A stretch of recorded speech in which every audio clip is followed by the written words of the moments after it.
And then there was four nights away from WrestleMania 39. I said it several times over the last week on these very amped up podcasts. It feels like just yesterday that it was the Royal Rumble. Or at the bare minimum, Elimination Chamber.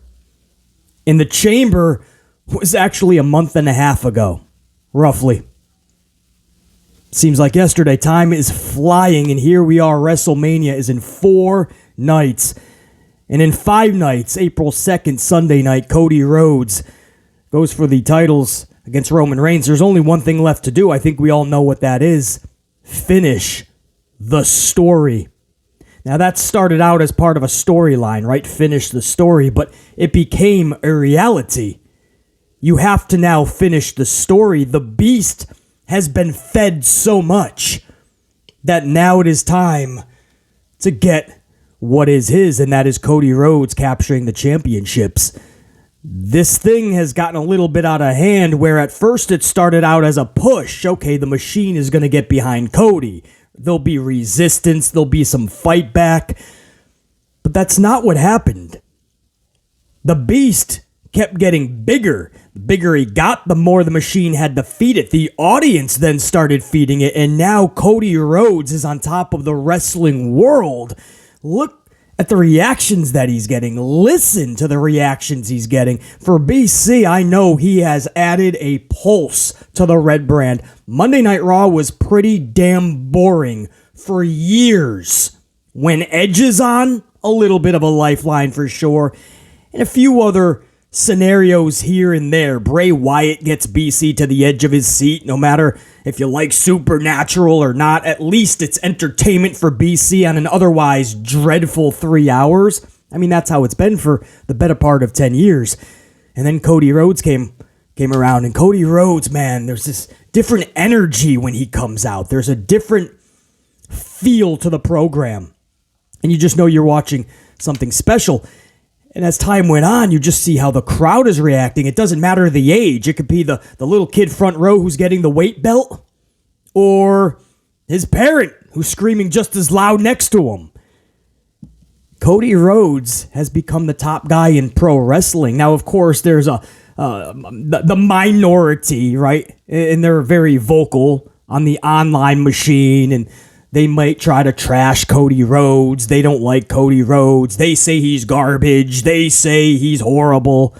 That's obviously... you can't even interact with that shit. Just get out of wherever that is. There's no talking sense into that level of stupidity. So just let them be in their world. They'll self-destruct on their own, I assure you. Cody Rhodes is on top of the wrestling world. That's just, if you use common sense and logic, if you just see, listen, use your senses, this is a beast that keeps getting bigger and bigger. I listened to that, in that theme music last night. The crowds just are getting louder, guys. They're getting louder.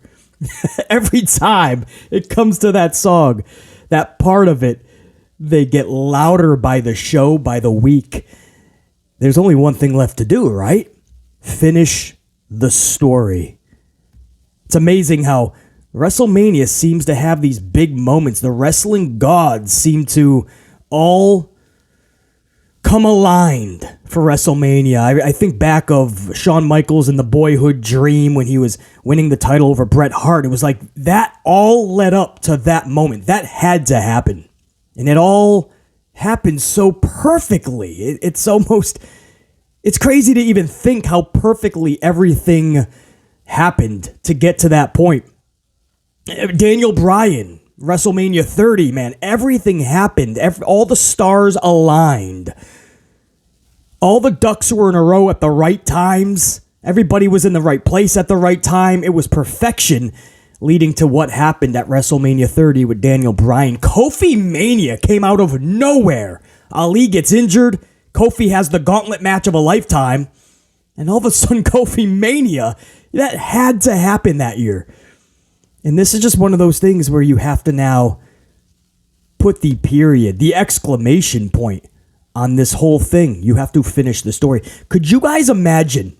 I want you guys to think about the reverse, the flip side. If Cody Rhodes does not hold that title high above at WrestleMania, could you guys imagine if Roman Reigns retained his titles Sunday night?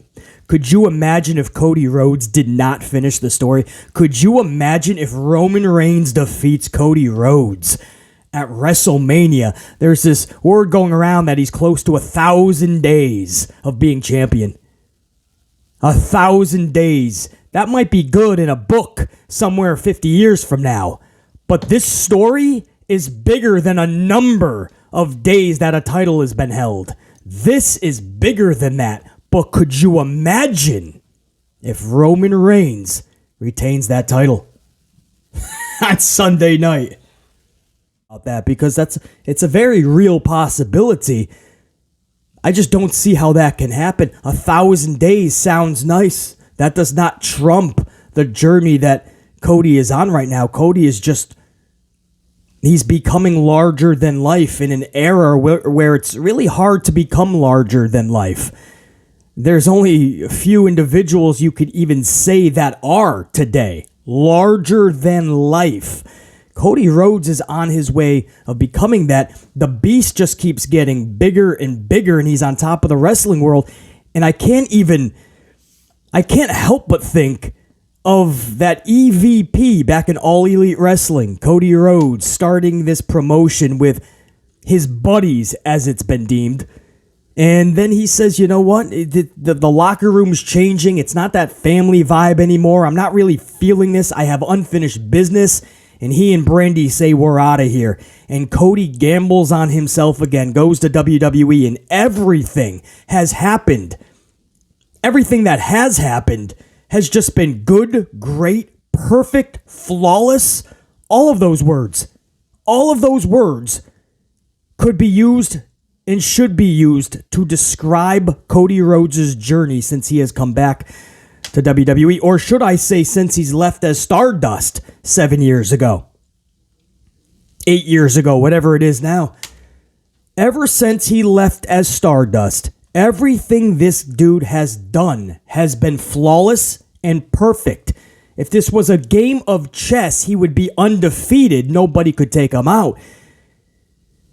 He banks on himself outside of WWE. He helps to form this alternative company, as it was deemed.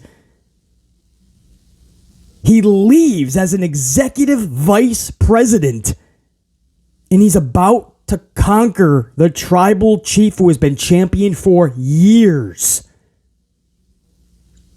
On the grandest stage of them all, Cody Rhodes is about to own the wrestling world. And not long ago, he was an executive vice president for, as Tony Khan would deem, competition. I still can't fathom how this all played out. Cody Rhodes was in AEW not long ago, and he's about to win the WWE Universal World Championships from Roman Reigns at WrestleMania. I can't fathom it. I can't. And it is such a cool story. You gotta finish it now. You gotta finish the story. There's only one way this ends on Sunday night. Cody Rhodes hoisting up those championships. That Cody Express is not going to stop until that happens.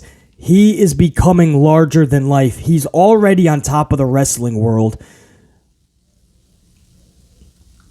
He's given the adults a fun journey to talk about and a fun story to follow along with. And he's captivating all the kids, man, a la John Cena. So every age, demographic, everybody is rooting and pushing for this dude. And the culminating moment is at Mania. The merchandise sales through the roof. Already top 3. We talked about that in yesterday's Amped Up podcast. Just special. So that's what I wanted to spend the cold open on, Cody Rhodes. And it just, his star got even brighter last night when he defeated Solo Sikoa, handing Solo Sikoa his first ever pinfall loss. This was a massive L for the Bloodline. and especially Solo Sikoa. We're going to talk about that coming up in this very amped up podcast where the focus is going to be on Monday Night Raw's review for 3/27/23. We're also going to discuss Austin Theory, and this is going to be a big focal point when we get to that. Austin Theory is just, he's still not connecting, right? That's obvious if you're just using logic, common sense, seeing, hearing what you are viewing and listening to. Austin Theory just isn't connecting. There's a reason, guys, that he cut a promo last night in front of nobody. They had him out there in an empty arena. And if you think it's because this was a creative decision, basically. They thought it would be cool if he cuts a promo in front of nobody and says, it's because I don't care about people. No, stop. We know why it was done. It's because they wanted this promo to be impactful, and they cannot trust Austin Theory. It's sad. I understand. We all want Austin Theory to succeed. That's obvious. And in large part, he's got the tools to do such. They're not being utilized yet, but we all want to see him succeed. It doesn't help that he's been botched along the way creatively, but they put him in front of nobody. We all know why. Just same reason they had to pump in fake booze after the whole Money in the Bank debacle.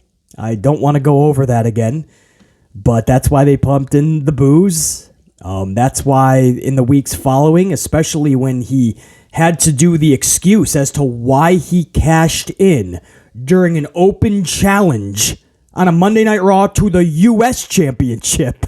They had him do that all backstage, guys, in a pre-tape. There was a reason that wasn't out in the crowd. It's all by design. They can't trust him yet. And that's not good because he's been in NXT. He's been on the main roster for long enough. You either have the it factor or you don't. Now, some individuals take a little bit of time, so we're going to give him a little bit of more. Maybe he's got the it factor, but it's deep down and he's trying to find it.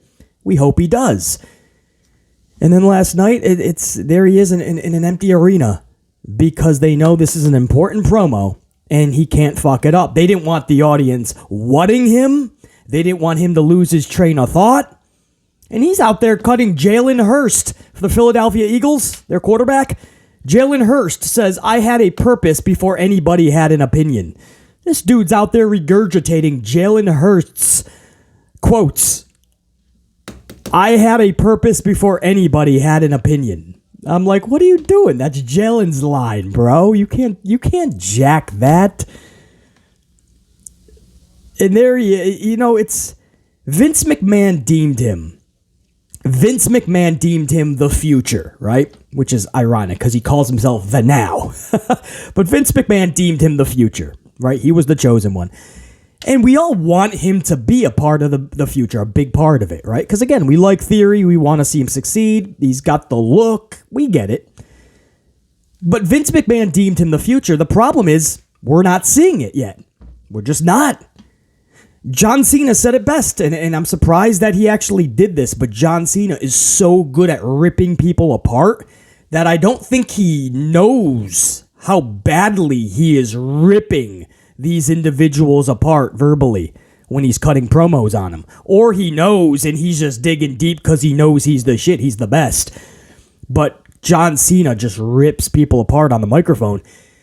And several weeks ago, he ripped Austin Theory, and everything he's saying was the truth. I couldn't even believe it. He talked about the piped-in boos that BC told you about when they happened. He said that's why they pipe in the sound. He says, in theory, this is the best line because it's so true, guys. And if you like Austin Theory, you want to hear this because it's the truth. In theory, he should be the future. In theory, he's got everything that it takes to be the future. But they don't care about you. There's no connection. We talk about it with Charlie Flair all the time. Here we are 8 years later. Charlie's still getting 14 titles, always has a title, always in the title picture, always in main events, and yet there's still no connection. The fans just turned on her again after just 3 months. We talk about that, right? Austin Theory is one of those examples where there's just no connection. There's not a connection to the crowd, and we don't have a reason yet. Everybody said, oh, when the Money in the Bank debacle happened, there was people that tried to defend it, right? They said, oh, well, a reset had to happen. Okay, cool. Where is it? That's all BC was saying. Where is it?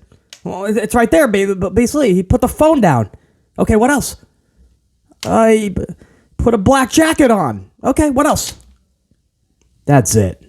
BC, that's it, man. That's all I got. I know. It wasn't a reset. Same Austin Theory. Same type of promos. Little bit more serious, maybe? Okay. Same promos. Still runs away from the faces. Still does the cheap shots. Same wrestling style. Same everything about this guy is the same. He put the phone down and put on a black jacket. It's not a reset, guys. Not a reset. Reset is Isaac Yankem DDS turning into Kane. Now that's a reset. Demolition Smash turning into the Repo Man. Now that's a reset. Even Surfer Sting turning into Crow Sting. Right? Now that's a reset. You could go down the... I mean, there's several different types. Ringmaster Stone Cold is clearly a reset. That was more like an evolution as well. But you know what I mean? I mean, it's a totally different character. I mean, you look at Ringmaster, you look at Stone Cold Steve Austin. I mean, it's a reset. And there's different tiers of it, no question. But Austin Theory, I mean, if you're being truthful, guys, Austin Theory has not had a reset. There's no reset. He put the phone down, put on a black jacket. It's the same theory, guys. And the promos are cringeworthy. Cringeworthy. I mean, some people are talking about how good this promo was. It was. We don't even know how many times this was taped. It could have been taped 12 times. That's why they did it in an empty arena. Guys, if you give any wrestler 12 takes in an empty arena, they're probably going to knock it out of the park eventually. 12, 13, I don't care if it takes 27 takes. You're going to get a pristine version. And when you're jacking people's lines like Jalen Hurst's, I had a purpose before anybody had an opinion. That's a quote. You're jacking lines, bro, and everyone's raving about it. Come on, you're not pulling the wool over BC's eyes on this one, man. We see this, and it's a problem because if you keep holding his hand so tightly and holding him so close by, protecting him too much, he's never going to learn if he can actually swim to shore. You got to let him in the middle of the ocean at some point and say, hey, you're going to sink or swim, good luck. But if you keep that life preserver on him, or you keep the floaty in front of him so he's got that to hold on to, he's never even going to know if he can swim to shore. At some point, you got to take the training wheels off the bicycle. Let's see if he can ride the bike. If he falls, he gets fucked up a little. Okay. No harm, no foul. Get up. Wipe the blood off. Put a Band-Aid on it. Keep moving. Can't be any worse than what booking did to you for the Money in the Bank debacle. Nothing can be worse than that, you would think. Go out there. If you muff up the promos, if the crowd starts to get to you, have fun with it. Have fun with it. Bash them, get back on track. If you got to go a little off track, off kilter, that's fine. You'll find your bullet points again. You'll come around to what you were talking about. You got to go out there and let your natural ability shine. If Austin Theory truly has the it factor, we need to eventually see it. It's not being seen right now. Everybody deems him the future because he's got the look, because we see him in the same kind of light as a John Cena. Guys, as much as I actually like this kid, I really do. And I want the best for Austin Theory. I've said that from day one on this channel. He is about 5%, and I'm being generous, 5% of John Cena. And everybody's deeming him the next John Cena. Everybody calls him the future because Vince McMahon said he's the future. Well, just because Vince McMahon says he's the future doesn't mean BC is going to regurgitate the BS. I hope he's a big part of the future. What we are seeing now of Austin Theory is not. It's not the future. It has literally no effect on fans like BC because there's no connection. I feel nothing when Austin Theory comes through the curtain. There's no excitement. I don't get intrigued. I don't go to the edge of my seat because I know something special is going to happen. When he's on the microphone, I'm not like, oh, this is going to be good. This is going to be good. There's nothing yet. So I don't know why everybody continues to just say he's the future when we've yet to see anything. He's a good wrestler for the most part. And that's where it ends. I don't see why everybody is so quick to jump on Vince McMahon's Golden Boy bandwagon. We'll call him the Golden Boy, right? And I hope he becomes such. But it's not here yet. And that was sad to see last night in an empty arena. And they know that's not a good look. They know there's no connection yet. They know Austin Theory has been... Listen to the promo that John Cena cut. The faked in pipe noise, the boos, the piped in. All of them don't care about you, John Cena said. There's no connection. In theory, this was a quote, in theory, you're the future. But in reality, you're a dud. John Cena was telling no lies, guys. And that was just a few weeks ago, and they had this dude in an empty arena. They had to have known that was not going to be a good look for this dude. That was rough to witness last night, and that's the last thing that they needed. Charlotte Flair, what happened to her on Friday, probably scared the shit out of WWE, and they were like, shoot, Austin Theory cannot get sidetracked. You know what I mean? Like, we need him to cut this pristine. We need to really sell that Austin Theory is a legit opponent for somebody like John Cena. And they were like, the only way we're going to do this is if we put him in the empty arena. So I know that's going to be hard to hear for a lot of it. But basically, I disagree. Austin Theory is amazing. Guys, we want him to be. No question. No question. Nobody's denying that we don't want him to be, and we're hoping that he can be. And again, he's got the look, good wrestler. We're hoping that it all comes together, right? But don't get ahead of yourself. Don't get ahead of yourself, guys. John Cena was right. He just is. He's not wrong. There's not a connection. And that's it. Maybe at WrestleMania is his defining moment. And that doesn't mean just beating John Cena, by the way.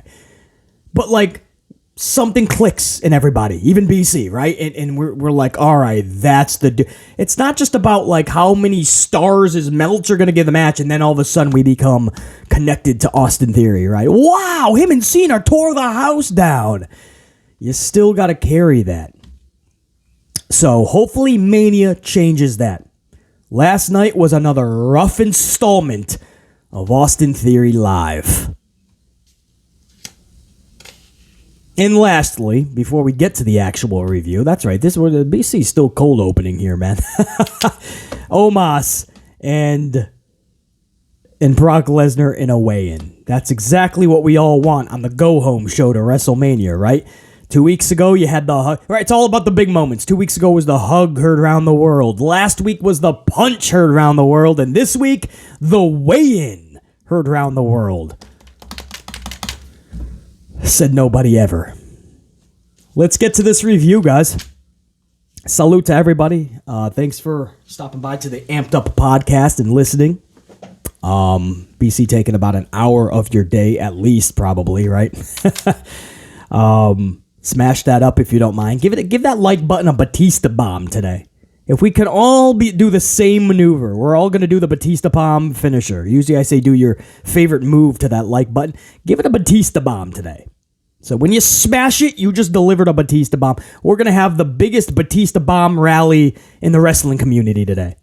Every leg is a Batista bomb. And that's going to be a lot of Batista bombs. It's going to be a couple hundred Batista bombs. It's a lot of Batista bombs. Anyway, smash that up if you don't mind. Help out the algorithm, guys. And the start of Raw, it was a little shaky for BC because we were actually live. BC put up an amped up podcast earlier in the afternoon yesterday. And then in the evening, last night, we did a live stream for members. It was a members-only gold card live stream. And you guys, I mean, it was so wild, so awesome, man. It was an amazing time. We went over 2 hours. We actually went into Monday Night Raw, and I missed the first 8 minutes of Raw. So that's what I'm trying to... what I'm trying to set up here is that the first 8 minutes, I can't tell you what happened. I was live on the channel with a live, amped up live stream. And to everybody that tuned in, man, all of the gold members that were able to catch BC live. I know there were some gold members that came in afterwards, said what's up to BC up in the comments, and apologize for not being up in there, dude. You ain't got to apologize. It sucks you weren't able to catch it live. We would have loved to have had all of the gold members, but man, we had the top tier gold members for sure. Just so many of our tried and trues were up in that live stream, and that's what makes them the tried and trues, right? Just there all the time. When BC goes live, you see the ones that are there all the time. You see the ones that are in the chats. Those are the top tier AMP members, right? Not the ones that are here and there. Much love and respect to them as well. But man, when everybody is rocking unanimously, in harmony, it is next level badass.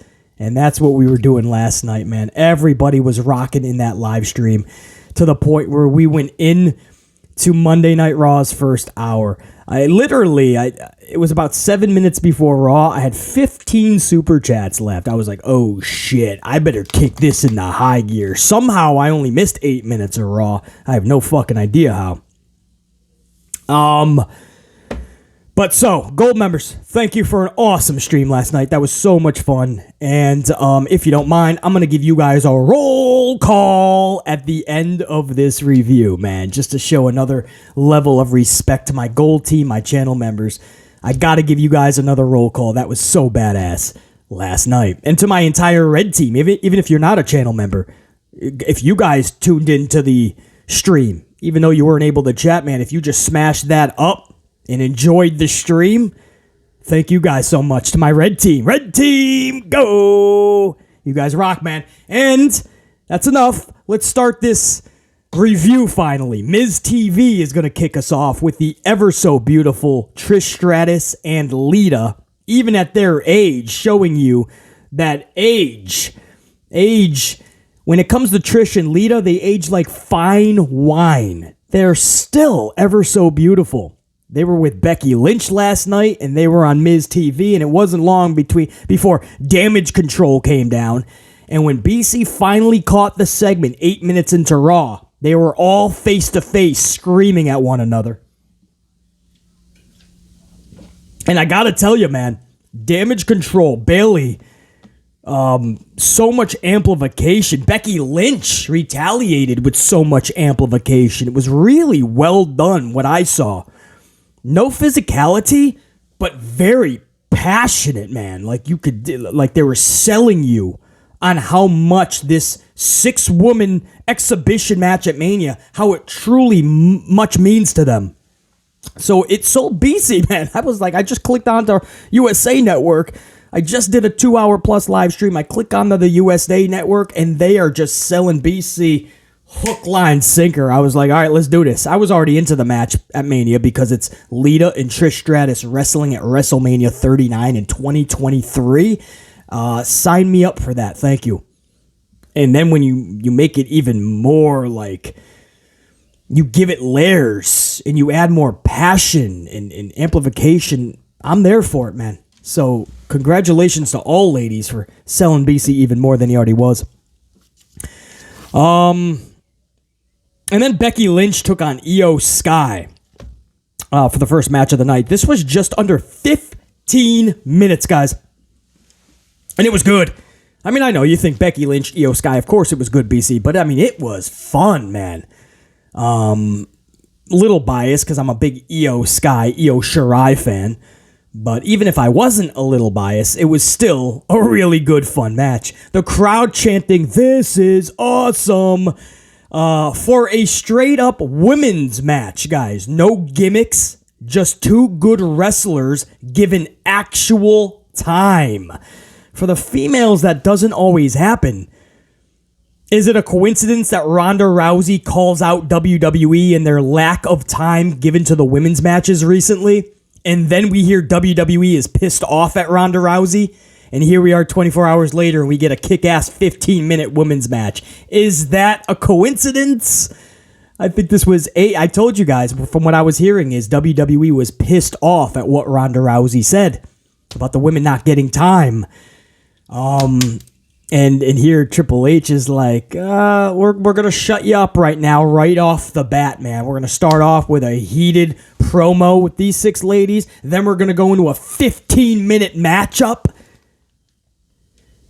What is it? We weren't giving time to the ladies? But I mean, Ronda wasn't telling a lie. I mean, even H, who's booked the women pretty decently in NXT, I felt, on the main roster, it ain't that much better than Vinnie Mac, aside from like Kana, Asuka, maybe 1 or 2 others. Bianca's been decent. Title reign could have been better.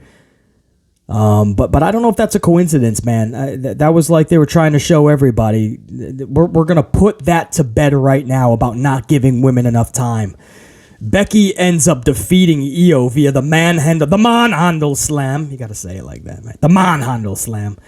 But women's wrestling scores a massive W. A near 15-minute match. I'm not a big fan of saying this is awesome for every good match. But fuck it. Something felt so right about that last night, man. We don't hear that with just a plain, simplistic wrestling match with the females. And to have the fans, the audience really into that, even 10, 12, 13 minutes down the line on this match, really was cool. Badass 4-minute hype video then played, showcasing Asuka and her journey in WWE. How amazing she is, basically, is what this hype package was, right? You had Molly Holly and even Charlotte Flair praising Asuka and her excellence. I'm like, that's right, Charlie. Keep saying more about Asuka, and then tell us why it was a good decision that you had to end her undefeated streak. You had to beat her at WrestleMania that year. Got BC all up in his feels, this video package, man. Just seeing Asuka's journey. And again, you play that video package and you think, same thing I said about Cody and Roman, right? It's like, could you imagine if Roman actually wins this title match on Sunday night? I can't even fathom that actually happening, just so he can say, I've been champion 1,000 days. Okay, that's good in a book down the line. That means nothing right now. Same thing with Kana Asuka. I mean, this whole changing character, the Kana character is back. She showed you that she's not just going to play along. She turned on Bianca last week, showing everybody that she's not here to coexist. Asuka would have coexisted. Kana does not. She's there for one mission, to get the title. I can't see how this would all culminate in her just losing. Then what do you do with Asuka after that? There's nowhere. That's it. That was her defining moment. I just don't see how Asuka can lose this match. Got BC hyped up, bro. So for the first 40 minutes of this show, when you look at the 6 ladies bickering on Miz TV to start the show, Becky and Io going nearly 15 minutes, the hype package for Kana Asuka, the first 40 minutes of the show focused on the ladies. Again, I don't know if this is a coincidence to just shut up everything that Ronda had recently said. But from what I'm hearing is she is in the doghouse. I think she's still going to be at WrestleMania.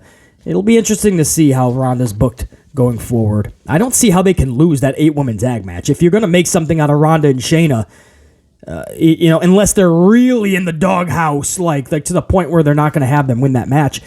And I also don't see how Liv Morgan is even in that match. And if she is, I don't see how she should lose that match. Liv Morgan should be winning that. But then I dread that they're going to pair up Liv and Raquel going forward as a real tag team. And Liv is too good to be tied up in a tag team. Especially with Raquel smiling Or Rodriguez. I think they changed her name, right? It used to be Raquel Gonzalez. Now it's Raquel Rodriguez. But I don't think I don't know, man. But I just 40 minutes to start the show is all about the ladies. Very interesting. Seth Rollins then makes light work of Ali next. Rollins' promo post-match was actually longer than the actual match. Supposed reports of Ali getting a big push post-Mania. Well, good luck with that, because Ali's role in WWE has been pretty reduced to non-existent. In fact, Ali's hole has been dug so deep that he's going to need all of Triple H and John Cena's golden shovels just to dig himself out of said hole. I know that's harsh, but it's the truth, guys. He's gonna need to borrow all the gold shovels. Triple H, man, just give me all 17 of yours. John, can I just take 24 of your golden shovels? That's only half of your stash, man. Gotta get out of this. And then hour number 2 kicked off with Brock Lesnar and Omos in a weigh-in.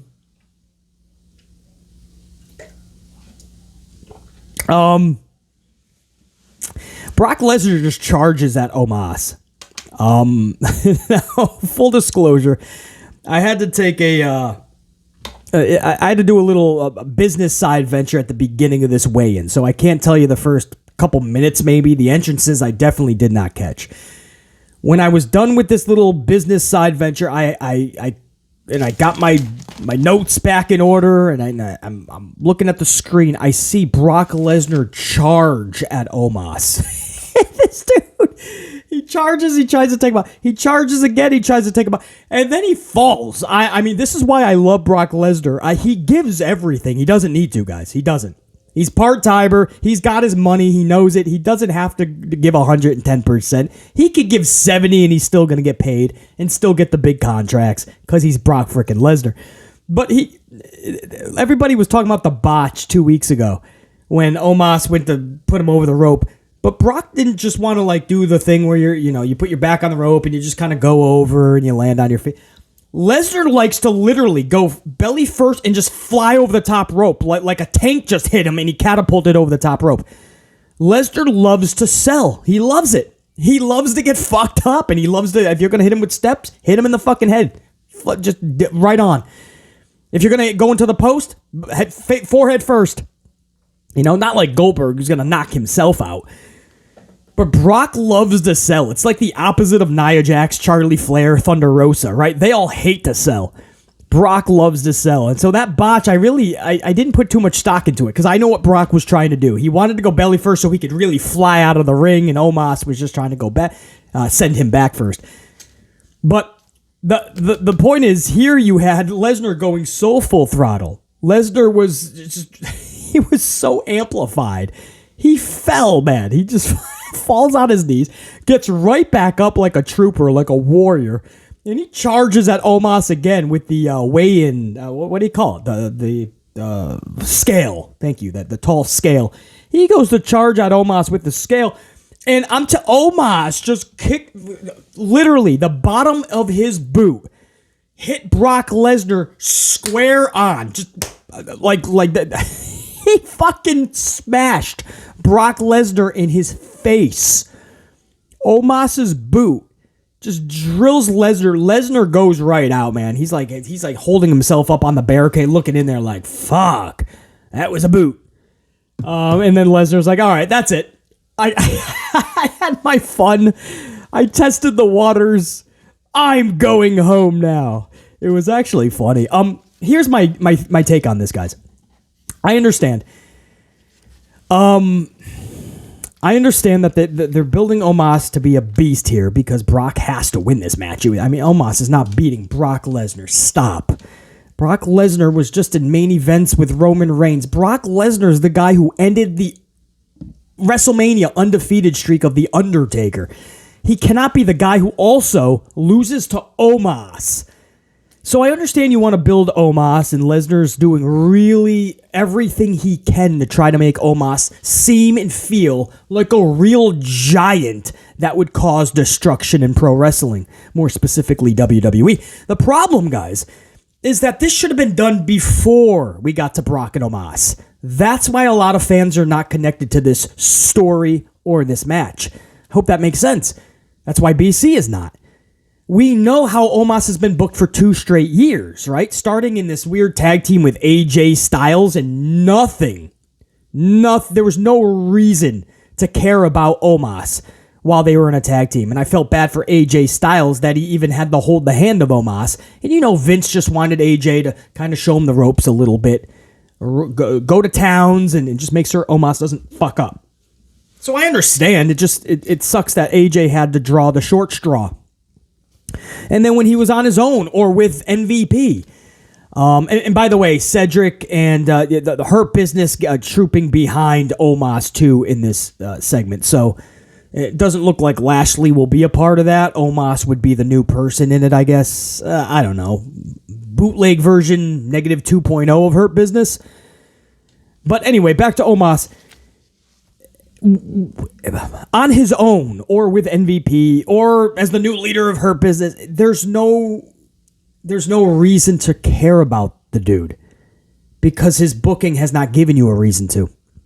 And then you want to sell us that he's a big, real threat to Brock. All of us just wish that this was done in advance. You had 2 years, the better part of 2 years anyway, to book this dude correctly. So that by the time you go to WrestleMania 39 to have a match with Brock Lesnar, we're seriously like, damn, this is going to be badass, monumental, literally and figuratively. You didn't do that. You didn't book him up properly. You gave us no reason to care. And then you just threw this match at us as if you just put names up on a wall, took a package of bologna and started throwing it. And whatever name it lands on, you're like, there it is. That bologna's touching that bologna. Omos and Brock. And everyone's like, that makes no sense. And that's what they gave us. And then this has been the storyline. Going into WrestleMania, 2 things that I can remember. Omos shoved Brock by his face 2 weeks ago. And then Brock got booted by Omos's boot. That's the story? And then we go to Mania, and I'm pretty sure we're all we're going to tune in for that match for one reason, right? To see Brock Lesnar F5 Omos, right? Should be a badass F5. And that's it. That's the anticipation. You're not going to tell me that you're that excited to see anything else in this match. I don't know what you're going to see. You're not going to see Canadian Destroyers. You're not going to see... It would be funny if Brock did a frog splash. A little bit of Eddie Guerrero and then fucking leap off. That would be pretty funny. I don't know what we're expecting to see in the ring, I don't need to see flips and dives. That's for damn sure. But I think it's going to be one of those Brock matches where you just do all your power moves, choke slams, spears, F5. Maybe there'll be 4 F5s to beat Omos. Maybe there'll be 10. They might do the barricade spot where Brock goes through the barricade where the timekeeper is. You're going to see all that as if it's a Brock Goldberg match. So we'll see, guys. Or Brock and Bobby Lashley. We've seen these big dude matchups, and they're usually all the same. So anyway, that's my thoughts on it. That might seem harsh. I understand. This match is weird to me. Just like Bobby Lashley and Bray Wyatt. That was a weird match to me. And I'm a major Bray fan. This is a Bray channel. And it just didn't make sense to me. By the way, much love and respect to Bray Wyatt. We hope everything's good. Still no mention of him at all. Bobby Lashley is in the Andre the Giant Battle Royal Friday. I feel so bad for Bobby Lashley being put in this scenario. I'm guessing he wins the Andre the Giant Memorial Battle Royal. And I don't know if that's a good thing or not. I don't know if you even want your name attached to that Battle Royal. They did a thing last night where there was a list on a door and everybody was going up to it. Elias, Rick Boogs, Bronson Reed was back there. Bobby was actually back there. And everybody was checking to see if their name was on there. Almost like the movie Rudy, when this little underdog runt tries to make the Notre Dame football team. And every week he goes to see if he's on the squad and his name is never on the list. Guys, I honestly, I would celebrate if the name wasn't on the list. Because as much as we love Andre the Giant, I don't even know if Andre the Giant would want to be associated with his own battle royal. I mean, I just don't see what Bobby winning this would even do. But maybe that is a way to get him into WrestleMania, right?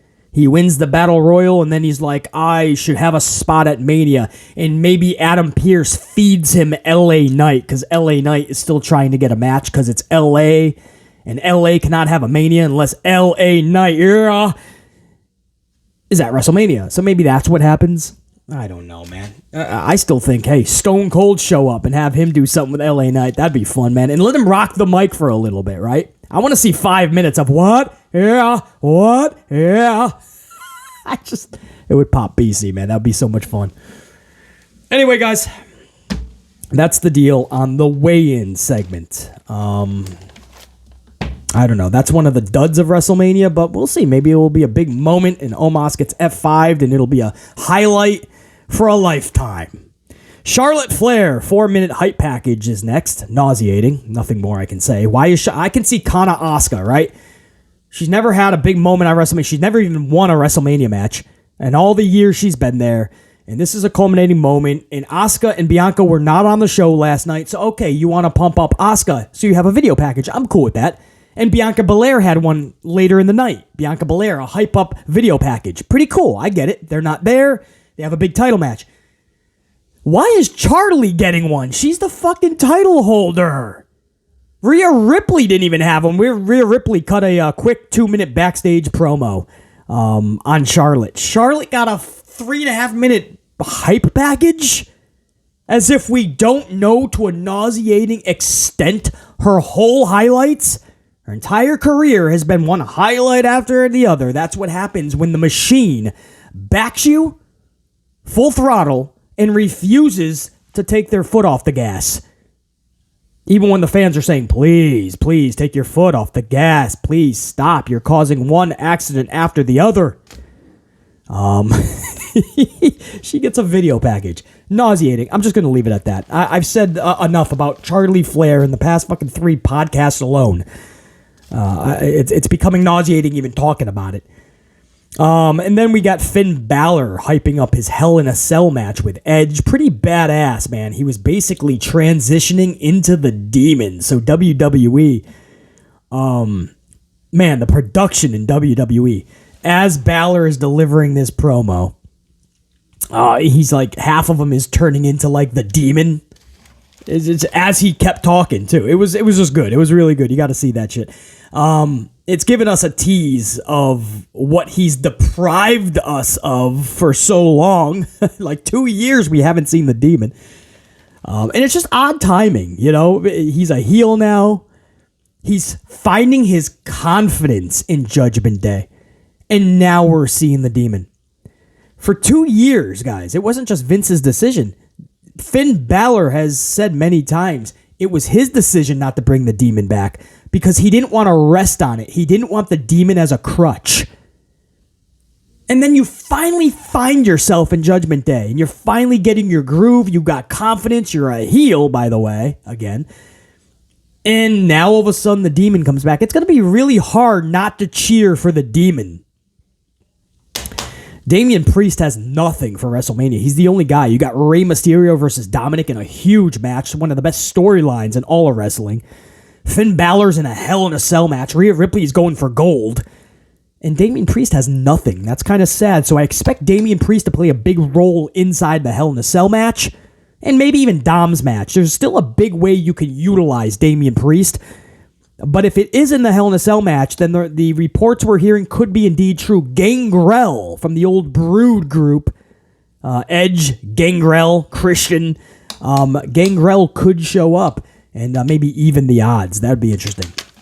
But that was a pretty cool package of Demon Balor showing up. Sort of. In that promo last night. Then we go to an 8-man shmoz, as if seeing these 8 dudes in a nonsensical match at WrestleMania wasn't enough. We get to see all 8 of them in a nonsensical match last night as well. Yay! Yay us! What do we do? What did we do to get this type of punishment? 8 freaking dudes at WrestleMania for no reason. 4 tag teams in a tag team showcase match. Makes no sense. What are we showcasing? Same shit you would see on a SmackDown, a Raw, or at a house show. There's not even anything on the line. And I'm kind of okay with that because it would be more ridiculous if you try to say the winners get a number one contendership. We see that all the time. You literally put your whole roster out there and a number one contendership is on the line. Every tag team on your roster goes out there, has one big shmoz match all the time to find out the number one contender. This would be nothing different. I just don't understand this at all. But here we are. And you knew this was going to happen. All 8 dudes are out there to showcase themselves before they showcase themselves at Mania. It makes no sense. If BC is confusing you, it's because it's confusing. It doesn't make sense.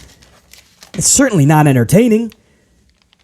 Strowman and Ricochet in the Street Profits versus Viking Raiders and Alpha Academy. 8-man tag match. All the faces, all the heels. Wow, this is brilliant creative. Montez pins Eric of the Raiders. Tells might be his long-distant cousin. Who knows? Tez pulls off a mid-air reverse frog splash for the W. So first Ricochet does like a swanton off the shoulders of Braun Strowman, and then Tez subsequently does a mid-air reverse frog splash. So he jumps over Braun Strowman in mid-air, like turns himself, and yeah, Tez is amazing, dude. Tez is already a star. It's just when are they going to finally separate him and Dawkins? Dawkins is clearly the anchor of the team. A star cannot shine as bright as possible because you got to get as high as possible. Well, Tez cannot get as high as possible to shine as bright as possible if he's being anchored down, right? The star is being anchored and he can't go higher because the anchor is Dawkins. And that's not shade, it's just truth, man. Montez is ready now for the spotlight. And in this Street Profits tag team, it's just not going to happen because the tag team division, period, is not given the time of attention, care, and responsible attention that Triple H and WWE should be giving it. And until that happens, the Street Profits won't even have a chance, just like Alpha Academy. Viking Raiders, go down the line, guys. LDF, Hit Row, are they still a thing? Hit Row, haven't seen them in the longest time. So that's that, man. It was a cool finish. You know, the crowd was excited to see the finish. The match, if you've seen one of these 8-man tags, you've seen them all. Up next, Roman Reigns, Heyman, Bloodline, Goodfellas. If you don't know what I'm talking about, you gotta catch this at some point. You know, these WWE Hollywood reenactments, they're basically taking popular movies and the wrestlers are kind of reenacting them. They had the Bloodline do a Goodfellas scene, and it was hilarious, man. Paul Heyman's laughing at what Roman just said, and Roman's like, am I the funny guy to you? Am I the funny chief? Is he this guy's laughing at me? Who are you laughing? This guy doing his best Italian impression that he possibly could, I guess. Paul Heyman's like, no, my tribal chief, I wasn't my tribal chief. And Solo's just sitting there with a straight face the whole time. And then Roman finally just starts cracking up. Like, he thought I was serious. This guy thought I was serious. Waiter comes over. Roman fucking hits him in the dome piece with like a wine glass or some shit. And then Solo at the very end is like, you are the funny tribal chief or something like that, man. And everybody is silent. I'm not doing it justice. You got to see it for yourself. Bloodline. The Bloodline, man. The top heel faction cutting this funny reenactment, Hollywood movie reenactment. It was just funny, man. And if you knew Goodfellas, I don't know, it popped BC. Just like there was a Snickers commercial, guys. In hour 3, there was a Snickers commercial with AJ Styles and Braun Breaker. And Styles says something like, being the best is 90% physical and the other half is mental. Think about that. Being the best is 90% physical and the other half is mental. Braun Breaker's like, wait, that math doesn't add up. Of course, Braun's confused because the math doesn't add up. And of course, the irony is Braun is a Steiner, right? He's from the Steiner family. And that is some old-fashioned Steiner math. If you guys know the Steiner, it's one of the best promos of all time. Steiner math. Steiner, I think it was in TNA Impact. I think he was talking about like, he was in a feud with Samoa Joe maybe.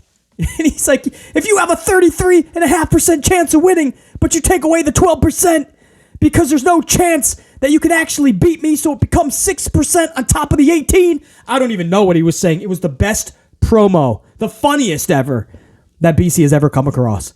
It's the Steiner math promo. And so it was funny that Braun Breaker is looking at Styles as he's doing Steiner math in this Snickers commercial. It popped BC, just like the Goodfellas. Just like there was another one. Hold on, I got to give you one more. Another Snickers commercial. Big E and Kofi Kingston, I think it was, right? Or Big E. And Big E's in front of like a vending machine. And he's trying to decide which one to get. And guys, you know, a vending machine for candy bars. But every single slot is a Snickers bar. And Big E's like trying to decide. So the New Day's like, what are you doing? The fucking Kofi or whatever puts the fucking money in, gets their Snicker bar. And Big E is still sitting there like fully focused on which one to get. And then he goes up to him and he starts talking to him. I don't know who to decide. You're all so beautiful. He's talking to Snickers bars. Come on, that's funny, man. Anyway, salute to everybody. AJ Styles, Braun Breaker, Big E, all of the Bloodline, man. They are knocking these comedy commercials and segments out of the park. All right, back to end hour number 2. Actually, we're not ending hour number 2 yet. A couple more segments. First, Austin Theory cuts a promo in an empty arena from earlier in the day, supposedly. They didn't want this dude fucking up his line, so they did a pre-tape in an empty arena. Bro, really, is that what we're doing? I talked about this in the cold open. I don't want to harp on it.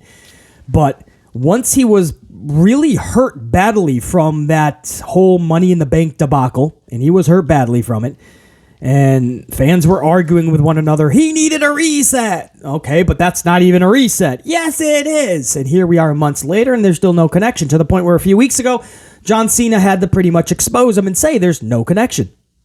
There's just nothing.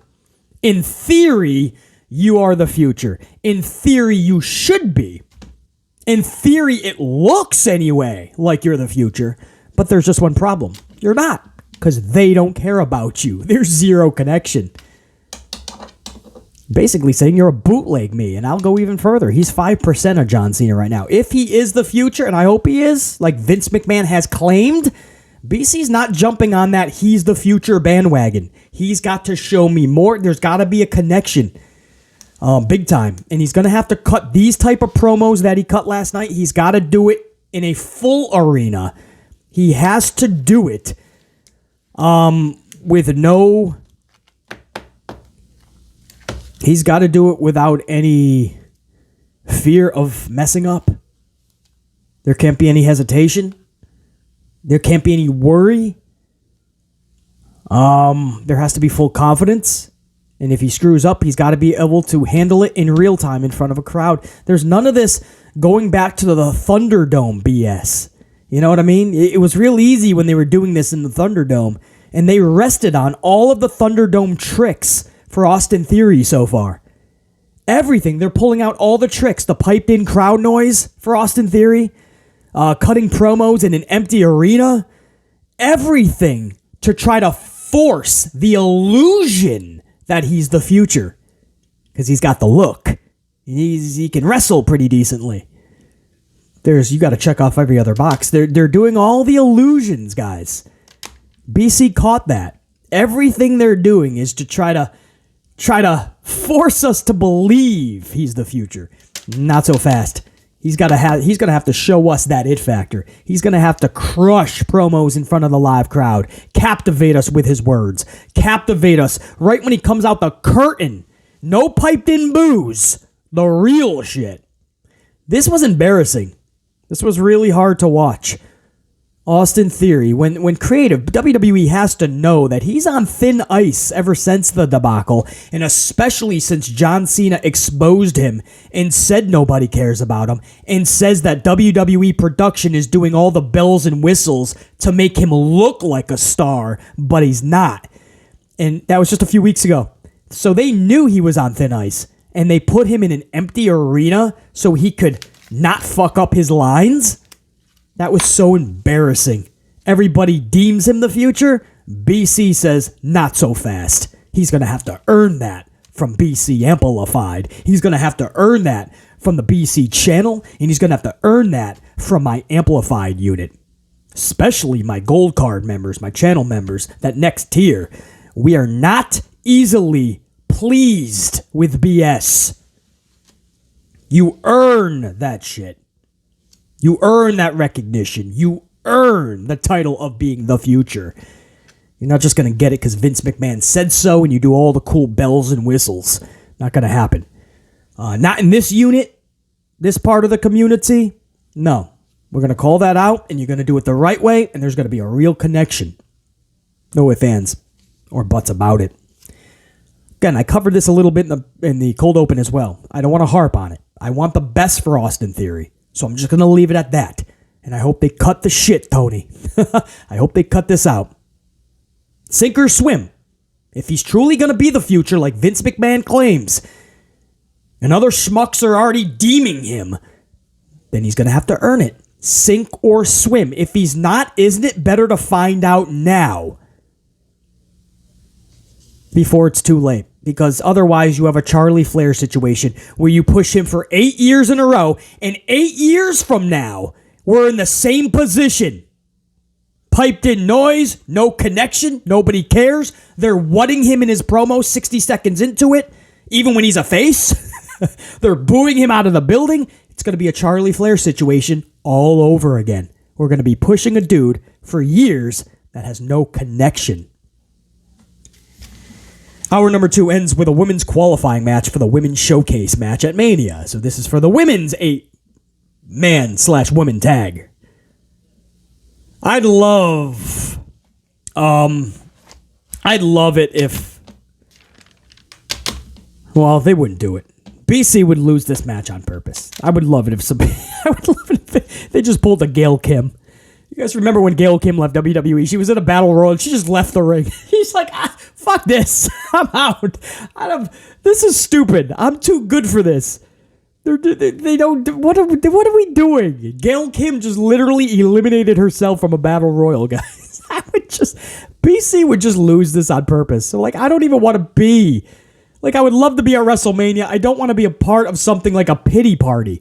These matches like the Andre the Giant Memorial Battle Royal are a pity party. It's for all of the people that the company deems not good enough for the card. So you just throw them all into a match so they can earn a paycheck. What are they, a charity case? I would lose this match on purpose, bro. That's how stupid this whole concept is. So Munchkin and Candice LeRae, or whatever they fucking renamed Mia Yim. Munchkin and Candice LeRae versus Chelsea Green and her third partner now. First was Carmella, then came a Dewdrop Piper Niven, and now it's Sonya Deville. Chelsea Green and Sonya Deville. Why are we still qualifying, by the way? Didn't Ronda Rousey and Shayna Baszler just put themselves into the match on Friday? Make it make sense. That's all we're asking. Ronda and Shayna on Friday night literally just came out and said, by the way, we're in this match. That was it. Adam Pearce is like, okay. Well, then why are we still qualifying? This makes no sense. Couldn't one of these teams just said, we're in it?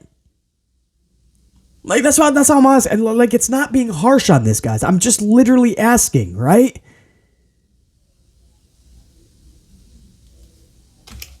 I don't understand how that makes any sense to anybody. They said they're in the match, and then we have a qualifying match 3 nights later. I had to pause there for a second, because I literally just, I really thought about it as I'm saying this to you guys. I thought about it deeply for a second. I was like, wow, this really does make no sense. And I don't even know if they realize it, or they just think that we're not going to realize it. And most fans probably won't. Just enjoy it, basically. just enjoy the wrestling, basically. It's a television show, man. I know. And I just want my television shows to make sense. That's all I ask for. Doesn't matter what. Doesn't matter if it's Breaking Bad. Doesn't matter if it's The Sopranos. Doesn't matter if it's The Last of Us. It doesn't matter if it's a Saved by the Bell. Okay, I just want them to make sense, right? That's all. especially for my pro wrestling, man.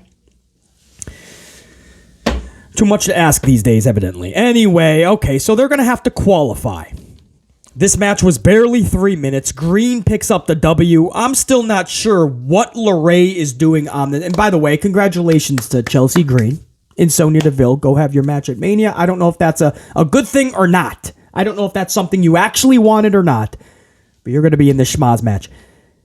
I don't know what Candice LeRae is doing on this roster. And that's not shade at all. But what's the value that she is giving? I don't know. Is it to help people backstage? I mean, Candice LeRae has been doing this for a while. Maybe she's like a Natty Neidhart, maybe just helping people backstage. Because on screen, this, again, not shade. She's a lovely person. I love Johnny Gargano. They're such a great couple. And maybe that was part of the package. Come to WWE, and Triple H said Candice can come on too. Come back. I always liked Candice, right? Paul Levesque got along with her. But I don't understand. I mean, there's somebody like Candice LeRae, you're going to have to work a little bit harder to really get her over with the crowd, especially casuals. But you're going to have to work harder. Instead, guys, they're working even less. They're not even working up front hard enough. Fuck, double hard. They're working half as hard. If even, I'm being generous. I mean, there is no value that Candice LeRae is adding to the roster right now. So I don't know why she's even on the roster. And on top of that, for Mia Yim, was becoming Munchkin worth it? I mean, having your name changed to Munchkin, and I know, basically, she said she doesn't mind it, basically. She was actually called that growing up, you know. There was like a little nickname. Okay, I'm pretty sure her idea, I'm pretty sure she didn't go to VKM or 3H's and go, can I start getting called Munchkin? I'm pretty sure that didn't happen. Vince McMahon, this was a Vince call, and he told Triple H she needs to change her name again. I'm telling you. Guys, under Vince, she was changed to Retribution. She was a different name. Remember, was it Reckoning? Or was that her move? I think her name was like Reckoning or something. I forgot, but it was a different... Vince changed that shit, and I was like, Mia Yim is perfect. Why would you do that? And then she came back again, and we heard the reports that Vince was not high on Mia Yim. What happened? Less than 2 months later, she's all of a sudden Munchkin. And at first they tried to, they eased it in, right? It's just a nickname. Don't worry, everybody. Just a nickname. And what happened after just like every week it started becoming a little more, and after just about a month, it became basically her name now, right? Once in a blue moon, you might hear me, but now it's officially Munchkin. I told you guys that was going to happen. Was it worth it? Your fucking name is Munchkin, and you're losing every match in there, and this one under 3 minutes. Beautifully done. You know, it's one thing to hire all these people. If you ain't got placement for them, if you ain't going to give them the time of day and the care and the nurturing and the attention that is needed to book them properly, then think twice before hiring them. Right? Because maybe they could have a great career somewhere else. Unless they're just fine collecting the paycheck. The problem is when you're booked so badly for so long, when it does come time for budget cuts or time for people to get fired, it's first and foremost the ones that are easily expendable. Well, that's the bottom tier of the roster. That's going to be the Munchkins and the LeRaes and such. That's why your booking matters, man. You know, if those days come, which in WWE is often, if they want to crack a lot of if they really want to pull the highest revenue for the quarter, you're going to get budget cuts often. Your booking matters. Very odd, man. I just don't understand that whole tag match. From the jump, just having to qualify still. When Ronda and Shayna just said, we're done qualifying. We're just going to add ourselves. And then they have a qualifying match. And then it's 3 minutes. And Munchkin and LeRae are still... I don't understand their value on the roster. I don't understand what they're doing there. Much love and respect to both of them. But what are they doing there? It's just... They're just literally the Brooklyn Brawler and Barry Horowitz if they were a team. Which, if you don't know, back in the day, they were just the ultimate jobbers. So when you saw them, you knew it was a quick squash. Well, unfortunately, that's what LeRae and Munchkin have become. Hour 3 starts with Dominik Mysterio cutting a promo on his father. I love the beginning where Dominik says, what kind of father would hit his own son? I thought that was great. What kind of father would hit his own son? Because the dude literally fucked with his pops for 2 full months, and now he's all of a sudden a victim? Who would do that to their son? I love it, man. That was so good. And he once again reiterates, I wish Eddie was my father. He always says that type of stuff. And then he speaks a lot in Spanish. I believe he said, like, what I see that he said, like, in Spanish, I think he said, like, I'm taller than you, I'm more handsome, and I would have been Eddie's son. I wish I was Eddie's son, or something like that, I believe was in Spanish. Some of that might have been in English. I forgot which was which, but he said a lot, and it was pretty good. Dominik has been on fire as of late, man. Dominik has been really, really good. He's just been simply phenomenal. And him and Rey are just lighting it up. And who would have thought going into WrestleMania 39, Los Angeles 2023, the year 2023, and Rey Mysterio is in one of the most anticipated matches. Pretty good for him, dude. Rey Mysterio versus Damien Priest was next. Dominik interferes, of course. Mysterio wins via the DQ because of Dominik's interference. So Damien Priest has to eat the L. LDF hit the ring for the save to even the numbers. And I think they might have gotten to Priest, maybe not. I forget. Dominik definitely stormed off. Dominik, like, was just wailing away on his father before LDF hit the ring. And that ended that segment. I expect something big for Dominik and Rey at the Hall of Fame. I really do expect. I know some people are on the fence. Like, do they ruin the ceremony? The Hall of Fame is something that's supposed to be prestigious, even though this year it's so awkwardly being done. Stacy Keibler, by the way, much love and respect to Stacy Keibler. She is in the Hall of Fame, officially announced publicly to the television audience on Raw last night, but we already knew that. Stacy Keibler, Great Muta, Rey Mysterio, and Andy Kaufman are the 4 inductees. But so it's prestigious, but do you use it for a story? Do you use that platform for a storyline? I don't know. I'm on the fence. It's like the wedding, the Macho Man and Miss Elizabeth wedding, right? From 1991, the match made in heaven, they called it. And like during the wedding reception, Undertaker and Jake Roberts jumped Macho Man. They, like one of the wedding gifts was a snake, like a cobra snake in the box. And then Undertaker and Jake Roberts jumped him at the wedding. And everybody was like all up in arms, like, that was a wedding, how could you do that? And I'm like, the whole thing was a storyline, man. In real life, yes, they were married and stuff like that, but that was all for the I mean, what are you doing? This is different, right? Because this is a prestigious thing that is, I mean, even though there's not a physical Hall of Fame, I mean, this is his big moment. 20, 30, 50 years from now, when you're looking back at your acceptance speech and all that, you're going to remember that this was part of a storyline. And that superseded the actual induction. I don't know. I'm on the fence with that, guys. Maybe do it and then like afterward. I don't know, bro. And then you can't really jump him before because then he can't even get inducted. Or he's got a hobble up there or he gets fucking wheelchair. I don't know, man. I'm on the fence, but I know something big has to happen with Dominik and Rey on Friday night. It's Rey's big Hall of Fame. You almost have to do something storyline-wise. It's just, it sucks that it's got to be tainted a little bit, you know? Because it is supposed to be prestigious. Anyway, Dolph Ziggler is defeated by Gunther via the Gunther bomb. Post-match, Gunther calls the triple threat match at WrestleMania, and I quote, a disgrace, and he keeps yelling that. I love how Gunther is legit pissed off that he has to defend the title against 2 challengers at WrestleMania.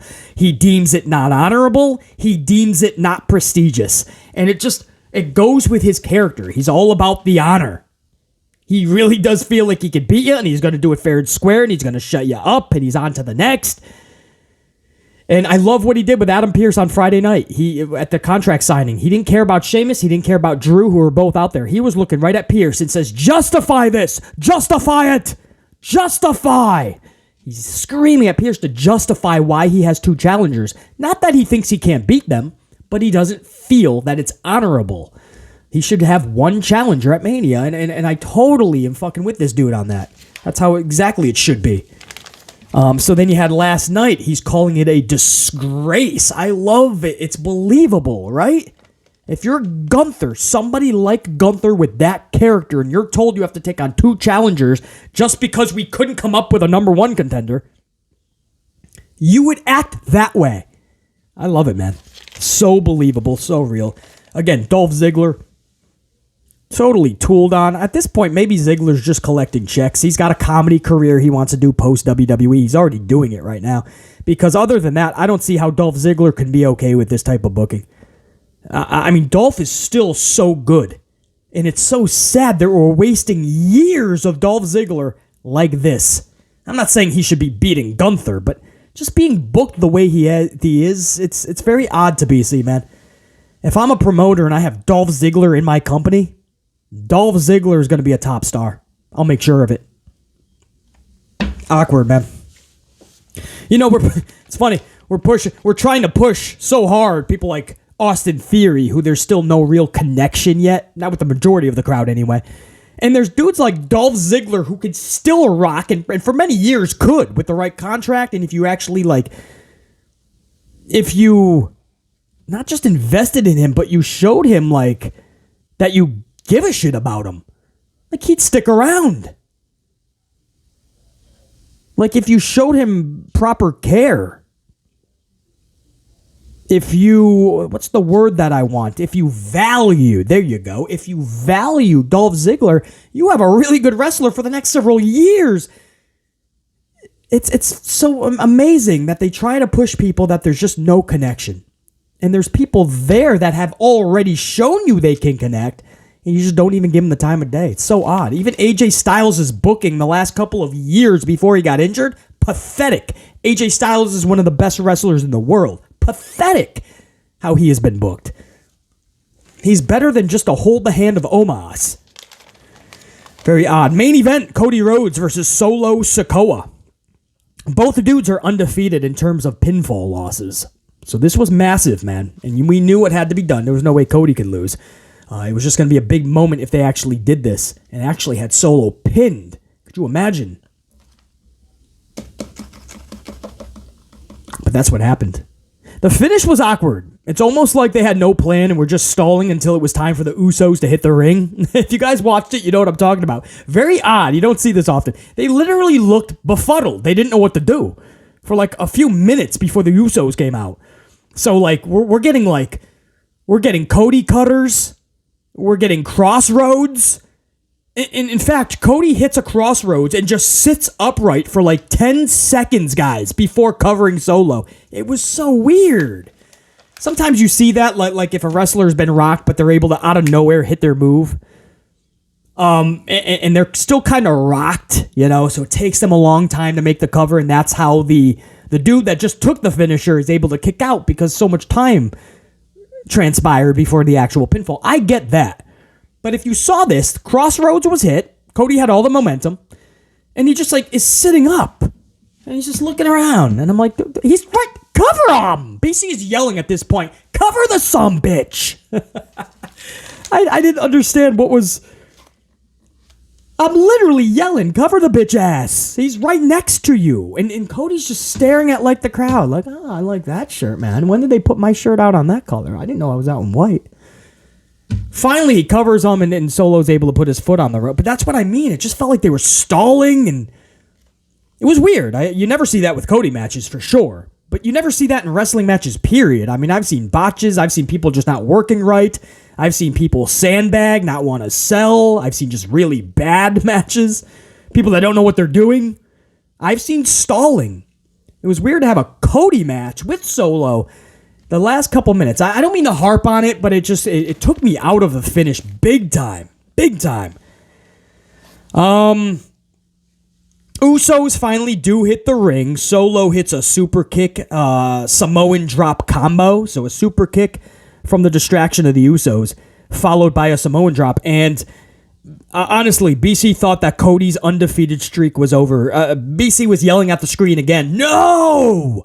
When I say I thought there was a chance Cody was losing this match, to make it seem like, oh shit, he could also possibly lose at WrestleMania. I'm like, is that really what they're doing right now? Because that's horrible. And I'm literally yelling, no! Cody's able to kick out at 2 8/10. Kevin Owens and Sami Zayn hit the ring to even the odds. Owens, Zayn, Jimmy, and Jay all battle to the back. Kevin Patrick, by the way, is nauseating at this point. I mean, this is supposed to be a big moment. Sami and Kevin's out there. They're battling the Usos. Cody's still in the ring with Solo. And Kevin Patrick is just screaming nonsense, man.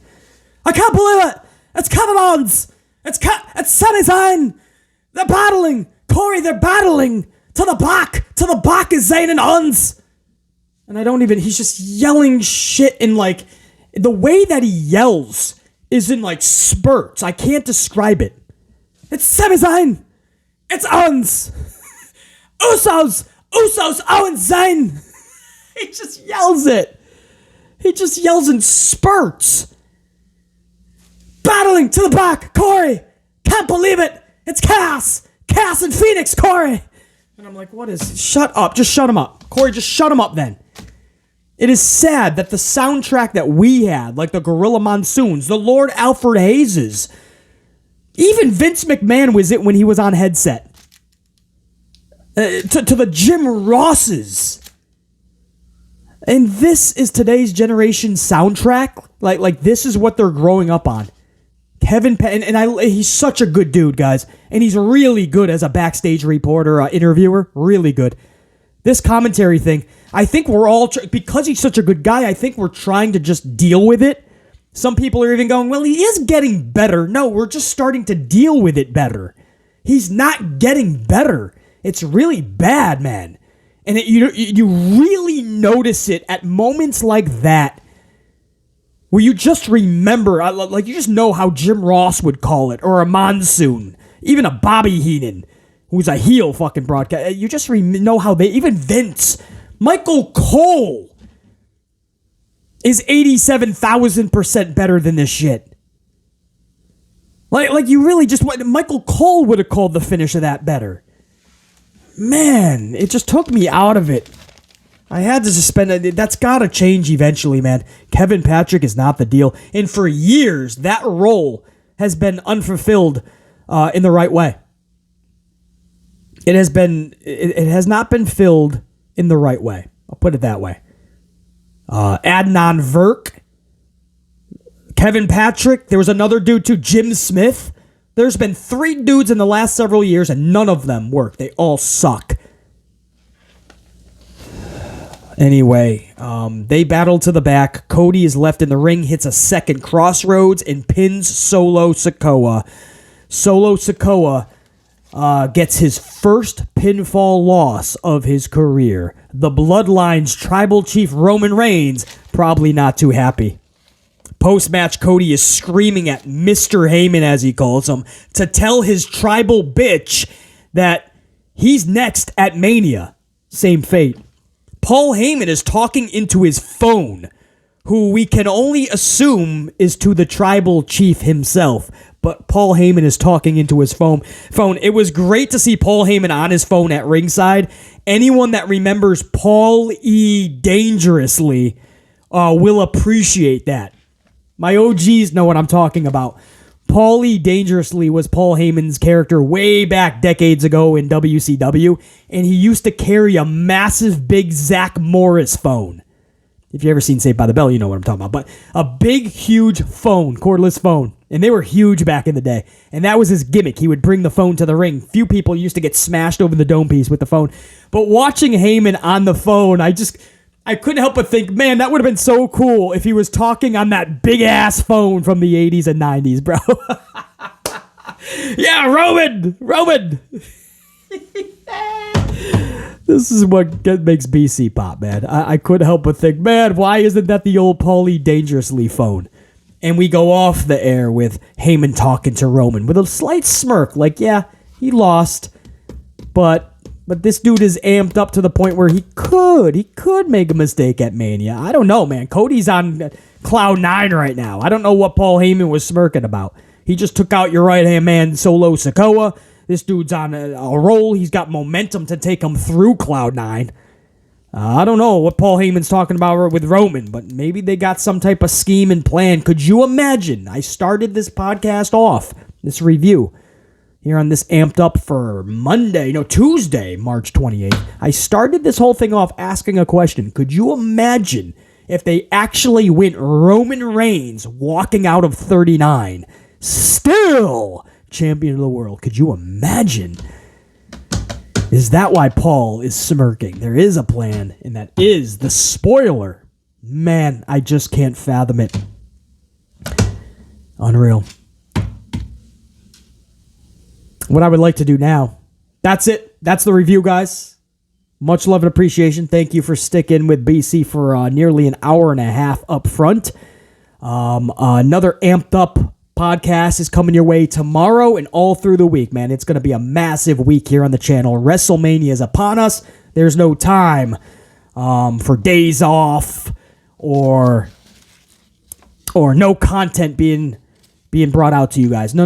It's going to be, it could be 2-3 amped up podcasts a day. You don't know. You got to be subscribed and notified, right? Because BC isn't going to be amped up the entire week to another degree and another level. So just stick with the channel, man. It is going to be a massive week. And Saturday night, I hope to be live for WrestleMania Night 1 with my amplified unit. That's my entire red team, not just the gold card channel members. Everybody on Saturday night. Salute! Top guy, I'm out. BC saying check you. Now, I'm going to stick around for a little bit. That's the review for those checking out. I want to give a shout out to all my gold card members, man.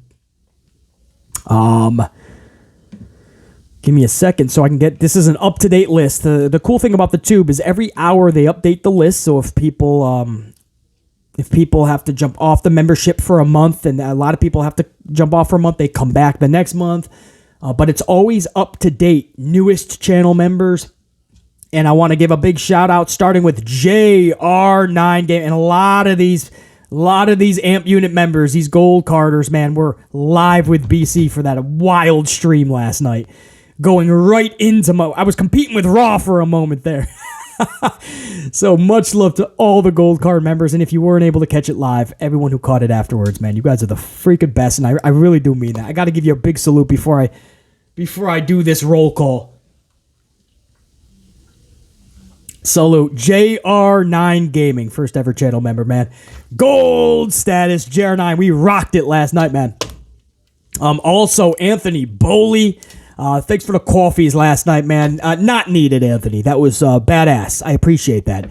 But never needed. But Anthony Boley was rocking out, man. Sir Charles, Sadiqa Flowers, Jack Brewer, Godswilla, Jacqueline Robinson with the banger palm. Jacqueline Robinson, next level.